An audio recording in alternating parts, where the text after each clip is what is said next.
मेरे प्रेमियों, आपका ब्रेन आपके साथ खेल रहा है। आप रात के 3 बजे सीलिंग को देख रहे हो, आपके दिमाग में एक मूवी चल रही है, वो आखिरी फाइट, वो आखिरी टेक्स्ट, वो पल जब सब बिखरा था, आप उसे बार बार रिप्ले कर रहे हो, ये सोचकर कि काश मैंने ये कहा होता या काश वो ना होता। आपको लगता है कि आप रिफ्लेक्ट कर रहे हो, नो, आप एक्चुअली एक साइकोलॉजिकल लूप में फंसे हुए हो। ज्यादातर लोग आपको बोलेंगे जिम जाओ, सेल्फ इंप्रूवमेंट करो या नो कॉन्टैक्ट रूल फॉलो करो। ऐसे डोंट गिव मी दैट बकवास। अगर आपका दिमाग 24 घंटे हफ्ते के 7 दिन वही पुरानी बातें रिप्ले कर रहा है, तो it's not because you love them too much, it's because आपका साइकोलॉजिकल सिस्टम एरर दे रहा है। मैं ओंकार खुल्लर बचपन से रोमांटिक हूँ और 6 साल से लव मैरिज की है और 10 साल से लोगों के रिश्ते बचा रहा हूँ अपनी कंपनी जान कंसल्टिंग से, बिना तंत्र मंत्र के। आज ये वीडियो में हम इस लूप को तोड़ देंगे। मैं आपको बताऊंगा कि ये रिप्ले क्यों होता है और मैं आपको एक साइकोलॉजिकल फीलिंग टेस्ट दूंगा जो आप अपने पार्टनर पर इंप्लीमेंट कर सकते हो, ये देखने के लिए कि उनका दिमाग में क्या चल रहा है। So let's get started. Section 1, the invisible script of the breakup loop. हम सबके पास कुछ इनविजिबल स्क्रिप्ट्स होते हैं। ब्रेकअप के बाद स्क्रिप्ट ये होती है, if I analyse it enough I can find a way to fix it. Psychology में इसे कहते हैं द ज़ेगनार इफेक्ट। हमारा दिमाग अनफिनिश्ड टास्क को भूल नहीं पाता क्योंकि ब्रेकअप में सब कुछ अनफिनिश्ड लगता है, आपको क्लोजर नहीं मिलता है, आपका ब्रेन उसे एक कंप्यूटर वायरस की तरह बैकग्राउंड में चलाता रहता है। आपको लग रहा है कि replaying the breakup is a big win because आप सोल्यूशन ढूंढ रहे हो। गलत, ये एक स्मॉल विन भी नहीं है, ये सिर्फ इमोशनल ड्रेनेज है। आप वही पुरानी गलतियां ढूंढ रहे हो जिसका सोल्यूशन आज के दिन में 0 वैल्यू रखता है। Stop treating your breakup like a math problem that needs to be solved. It's a psychological game that needs to be played.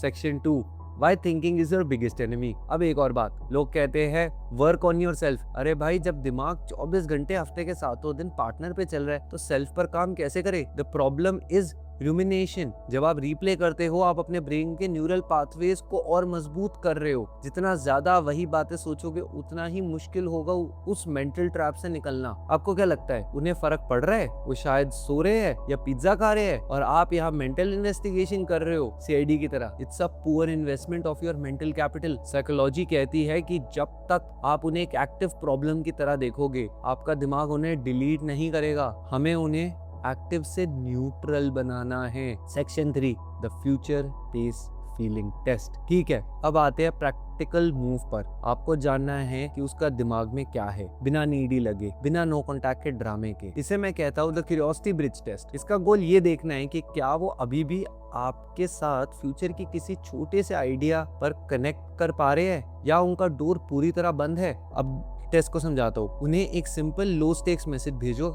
लेकिन किसी फीलिंग या ओपिनियन के बारे में, ना कि ब्रेकअप के बारे में। द स्क्रिप्ट, मैं आज डैश मूवी नेम शो देखने का सोच रहा था और मुझे याद आया तुम्हें इस जॉनर में काफी क्रेज है। Is it actually worth watching या टाइम वेस्ट है। द साइकोलॉजी समझो इसके पीछे। पहला, लो फ्रिक्शन। आप उनसे माफी नहीं मांग रहे, ना ही आई मिस यू बोल रहे हो। दूसरा, अथॉरिटी। आप उन्हें एक्सपर्ट बना रहे हो किसी टॉपिक पर। People love giving opinions. Third, the result. Scenario A, अगर वो लंबा रिप्लाई देते हैं या मजाक करते हैं तो समझ लो उनका इमोशनल वॉल गिर रहा है, लूप तोड़ने की गुंजाइश है। सिनेरियो बी, अगर वो शॉर्ट इट्स ओके या ड्राई रिप्लाई देते हैं तो रुक जाओ, अगली बार फिर मैसेज करना। सिनेरियो सी, अगर नो रिप्लाई तो आपका दिमाग जो रिप्ले कर रहा है ना, वो ऑफिशियली वेस्ट ऑफ टाइम है। ब्रेकअप रिप्ले करना बंद करो और अपनी रिच लव लाइफ की स्क्रिप्ट लिखना शुरू करो। No more 3 AM ceiling gazing. ये टेस्ट लो, डेटा लो और साइकोलॉजी से इसके खिलाफ स्टेप लो।